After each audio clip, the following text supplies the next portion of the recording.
الحمد لله الحمد لله القائل ولا تحسبن الذين قتلوا في سبيل الله أمواتا بل أحياء عند ربهم يرزقون أشهد أن لا إله إلا الله وحده لا شريك له وأشهد أن محمدا عبده ورسوله اللهم صل وسلم على نبينا محمد وعلى آله وصحبه ومن دعا بدعوته إلى يوم الدين أما بعد فيا عباد الله اتقوا الله أوصيكم بنفسي بتقوى الله وطاعته لعلكم تفلحون. Sidang Jumaat rahimakumullah, marilah kita meningkatkan ketakwaan kepada Allah Subhanahu wa taala dengan bersungguh-sungguh menyempurnakan setiap satu daripada perintah-perintah Allah dan bertekad sepenuh hati meninggalkan larangannya. Mudah-mudahan dengan amalan yang dilaksanakan demi ketaatan selaku hamba Allah yang Maha Esa, kita memperolehi keredaan di dunia serta dianugerahkan nikmat syurga di akhirat kelak. Pada hari ini khatib ingin memberi peringatan bersama agar tuan-tuan yang hadir ke masjid ini menjadi golongan-golongan yang fokus dan beri perhatian kepada setiap satu bait khutbah yang akan disampaikan pada petang ini, supaya tidak lara agar dapat pahala sepenuhnya pada Jumaat yang diberkati Allah ini.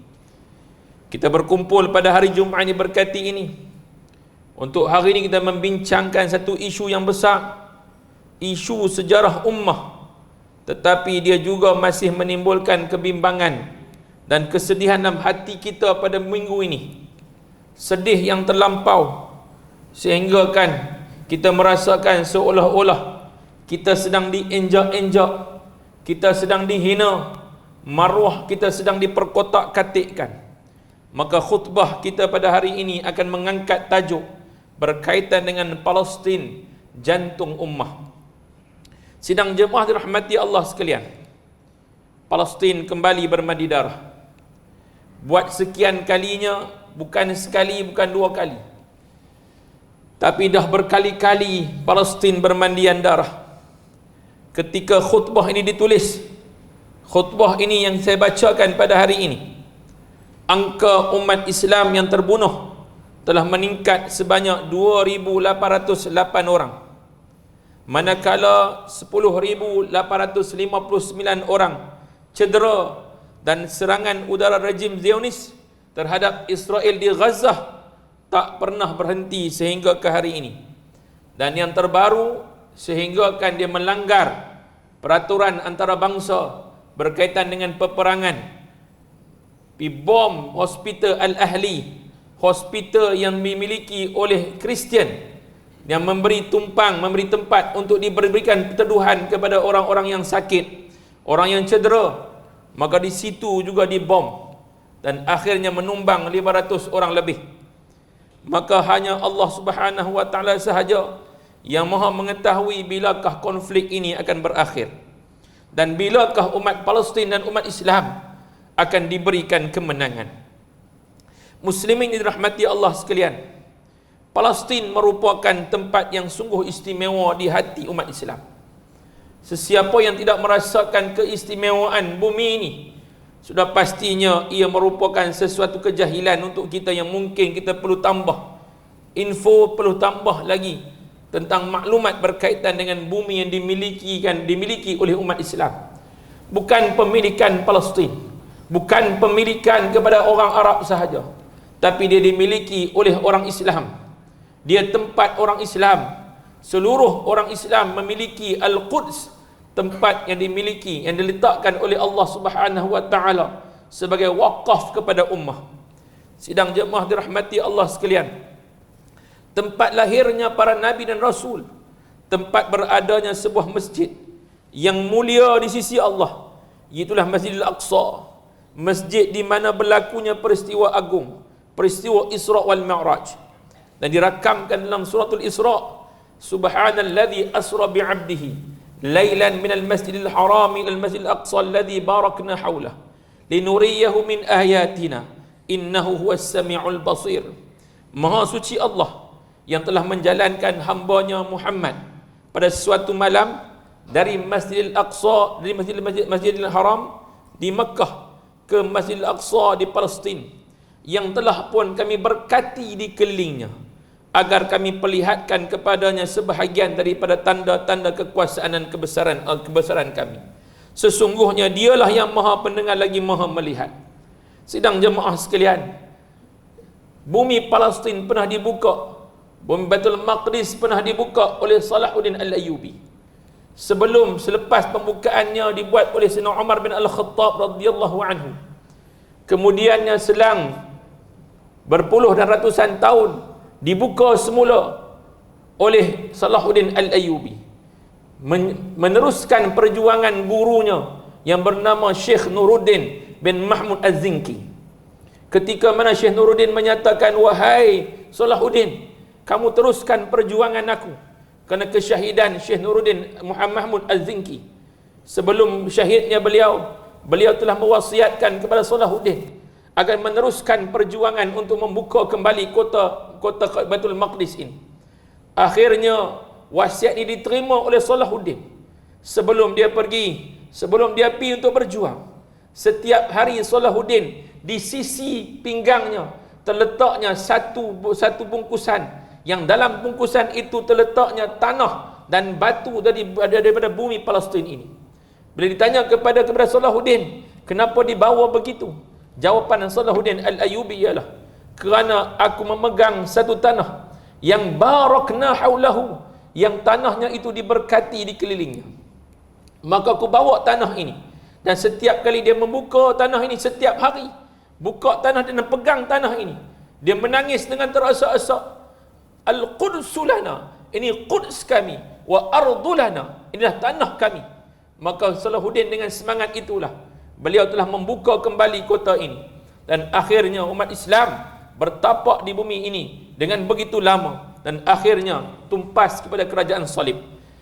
Sidang jemaah dirahmati Allah sekalian, kemuliaan Masjidil Aqsa juga disebut dalam sebuah hadis daripada Abu Dzar radhiyallahu anhu bahawa Nabi sallallahu alaihi wasallam bersabda, kami sedang mengingati antara satu sama lain, dan Rasulullah sallallahu alaihi wasallam berada di sisi kami berkaitan yang mana lebih afdal antara Masjid Nabi dan juga Baitul Maqdis.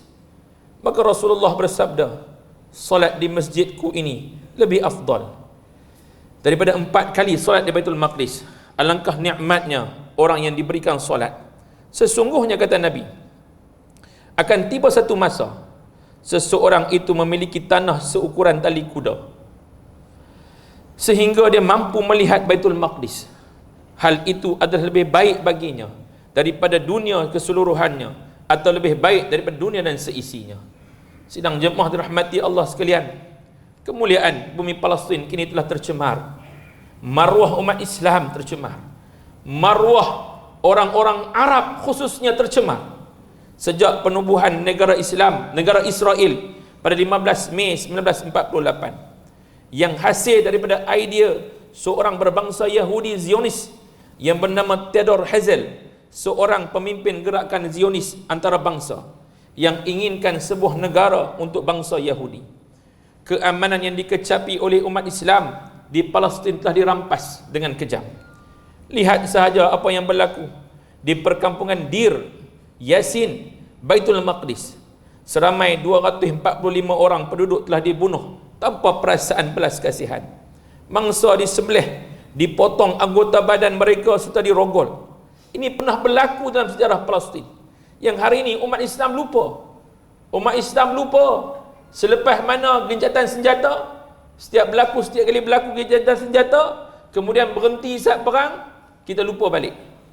Umat Islam sentiasa lupa, sentiasa melupakan bahawa ini kelompok yang pernah menjarah darah-darah umat Islam.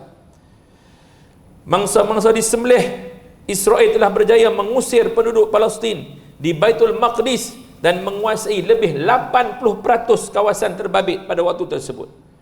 Tak cukup sekadar itu, kekejaman Zionis Israel berterusan selepas itu. Ini peristiwa yang pernah berlaku, sidang jemaah sekalian, dengan peristiwa pembunuhan di kamp pelarian Shabra dan Shatila. Ini pembunuhan besar-besaran Lubnan yang berlaku pada 16 September 1982. 41 tahun yang lepas, mereka telah melakukan kekejaman dengan merogol, merosakkan dan membunuh seramai 3,500 orang awam Palestin dan Lubnan. Kebanyakan adalah wanita, kanak-kanak dan orang tua. Beberapa tahun yang lepas, dia tambah lagi rampas tanah dan hak milik rakyat Palestin di perkampungan Sheikh Jarrah. Saya bayangkan, sekiranya rumah dan tanah kita diduduki turun-temurun, dah ada geran, dah diberi geran dah, dirampas begitu saja oleh pendatang asing. Bagaimana perasaan kita kalau hari ini rumah yang kita miliki tiba-tiba main orang asing, bukan orang duduk tempat kita, bukan orang adik-beradik kita, tiba-tiba main ambil rumah kita, hang keluar, aku nak duduk kat sini. Ini yang berlaku di bumi Palestin. Yang kita pandang benda ni satu pandangan yang cukup sinis. Buatnya tak tahu ya. Begitulah keadaan rakyat Palestin yang saban waktu dan saban hari dizalimi, dibunuh dan ditekan oleh Zionis Israel. Maka tak hairanlah kalau sekiranya hari ini Hamas telah melancarkan peperangan Taufan Al-Aqsa untuk merejam kembali, untuk membalas kembali kekejaman yang selama ini berlaku kepada bumi Palestin. Yakinlah kita kemenangan buat umat Islam di Palestin semakin hampir. Kenapa saya kata begitu, tuan-tuan? Asy-Syahid Syekh Ahmad Yasin, pengasas pergerakan Hamas, pernah bagi tahu pada wartawan ketika mana di Temu Ramah. Syekh Ahmad Yasin ini, tuan-tuan, adalah orang yang mengasaskan Hamas, yang duduk atas kursi roda, duduk atas wheelchair. Asalnya orang tu orang yang elok, tapi oleh kerana perang kaki dia lumpuh. Tapi dalam lumpuh dia tu, dia penggerak utama. Walaupun dia dah syahid, falsafah dan ajaran Syekh Ahmad Yasin dipegang kukuh oleh Hamas sehingga ke hari ini. Apa kata Syekh Ahmad Yasin waktu ditanya kepada dia oleh wartawan bahawa Palestin akan dibebaskan bila? Bila yang kamu nak buat dengan kekuatan Hamas ni yang tak ada apa-apa pun, tak ada kelengkapan, ditahan barang-barang yang masuk ke bumi Palestin, tak ada barang-barang yang boleh buat bom, tak ada. Tapi bagaimana Hamas ini, tuan-tuan, bergerak sehingga kan dia mampu melancarkan roket, dia mampu melancarkan senjata yang begitu hebat sampai ke hari ini. Dia boleh membina, dia boleh membuat satu jenis peluru, sejenis peluru perpandu yang boleh sampai jangkauan 250 km. Bukan 250 meter tau, 250 km jaraknya, dengan kelengkapan yang tak cukup. Apa jawapan Syekh Ahmad Yasin? Syekh Ahmad Yasin kata, Palestin akan dibebaskan pada tahun 2027. Beliau mengatakan bahawa Al-Quran telah membicarakan. Ini hujah Syekh Ahmad Yasin. Generasi bertukar pada setiap 40 tahun. Dalam 40 tahun pertama di Palestin telah berlaku peristiwa An-Nakhbah. Peristiwa An-Nakhbah, bangunnya rakyat Palestin lawan. Kemudian 40 tahun kedua ditambahkan pula satu pelancaran lagi, iaitulah Intifadah yang pertama. Berlaku konfrontasi, halangan-halangan, peperangan dan pertemuan senjata api dengan Israel. Seterusnya dalam 40 tahun ketiga, ia semua telah akan berakhir dengan izin Allah Subhanahu wa taala. Ini berdasarkan bacaan peristiwa dengan panduan Al-Quran. Kenapa Allah jadikan telah menyebabkan Bani Israel tersesat selama 40 tahun di pergunungan Sinai? Selama 40 tahun. Ini kerana Allah hendak menggantikan Nakbah yang awal telah pun pergi. Kemudian digantikan dengan generasi pejuang dan berjihad mengangkat senjata. Dan generasi ketiga inilah generasi yang akan membebaskan tanah Palestin dengan izin Allah. Barakallahu li wa lakum fil Qur'anil azim wa nafa'ni wa iyyakum ma fi minal ayati wa dzikril hakim wa taqabbala minni wa minkum tilawatah innahu was samiul alim wa astaghfirullahal azim li wa lakum wa lisa'ilil muslimin wal muslimat min kulli dhanbin fastaghfiruh innahu huwal ghafurur rahim.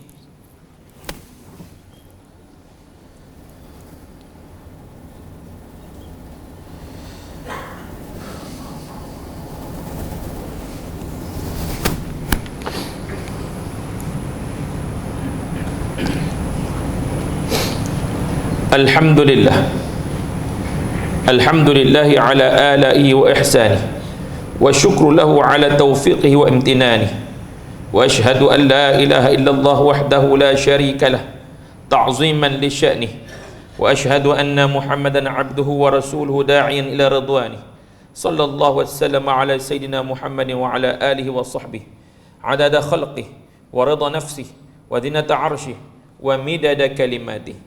أما بعد فيا عباد الله اتقوا الله تعالى ربكم حق تقاته واعملوا بطاعته ومرضاته ثم اعلموا أن الله سبحانه وتعالى أمركم بأمر بدأ فيه بنفسه فقال عليما حكيما إن الله وملائكته يصلون على النبي يا أيها الذين آمنوا صلوا عليه وسلموا تسليما اللهم صل وسلم على عبدك ورسولك محمد البشير النذير وسراج منير ورضى اللهم عن آله وصحابته أجمعين والتابعين ومن تبعهم بإحسان إلى يوم الدين وعنا معهم بعفوك وكرامك وإحسانك يا أرحم الراحمين. Sidang jemaah dirahmati Allah sekalian, khatib juga mengambil kesempatan ini untuk menyeru para jemaah agar terus memberikan sokongan padu tanpa berbelah bagi kepada penduduk Palestin yang sedang dizalimi oleh rejim Zionis melalui serangan tanpa henti di Gaza dan tepi barat. Kita mungkin tidak mampu mengangkat senjata, tetapi kita masih mampu kerana kekuatan aspek keuangan.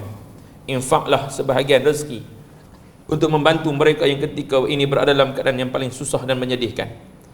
Doakan sebanyak mungkin kerana itulah doa yang paling ampuh.